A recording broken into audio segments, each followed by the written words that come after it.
এই মুহূর্তে সব থেকে বড় আপডেটের দিকে নজর রাখবো। 7 দিনের মধ্যে অযোগ্যদের তালিকা প্রকাশ করতে হবে। এসএসসি মামলায় বড় নির্দেশ সুপ্রিম কোর্টের। আবারও রাজ্য এবং কমিশনকে তুলোধনা করলো সর্বোচ্চ আদালত। কেন অযোগ্যদের তালিকা প্রকাশ করা হয়নি প্রশ্ন বিচারপতির। আরো বিস্তারিত জানাবেন জ্যোতির্ময়, রয়েছেন আমাদের সঙ্গে আমাদের প্রতিনিধি জ্যোতির্ময়।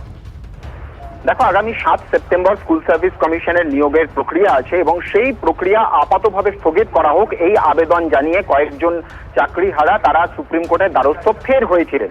আজকে সেই মামলা চলাকালীনই সুপ্রিম কোর্টে স্কুল সার্ভিস কমিশন তারা প্রশ্নের মুখে পড়ে যে এখনো কেন অযোগ্যদের নামের তালিকা প্রকাশ করা হয়নি। কারণ অযোগ্যদের নামের তালিকা যখনই প্রকাশ করা হয়ে যাবে তখনই কারা এক্ষেত্রে যোগ্য প্রার্থী তা সম্পূর্ণভাবে ছবিটা স্পষ্ট হয়ে যাবে এবং তখনই স্পষ্টভাবে জানিয়ে দেওয়া হয় যে আগামী 7 দিনের মধ্যে অযোগ্যদের নামের তালিকা প্রকাশ করতে হবে। এর পাশাপাশি সুপ্রিম কোর্টের আজকে অত্যন্ত কড়া অবজারভেশন। সুপ্রিম কোর্ট জানিয়েছে যে নতুন যে নিয়োগ প্রক্রিয়া চলছে অর্থাৎ 7ই সেপ্টেম্বরের যে পরীক্ষা রয়েছে সেই প্রক্রিয়ার উপরে প্রতি মুহূর্তে সতর্ক নজর রাখছে সুপ্রিম কোর্ট।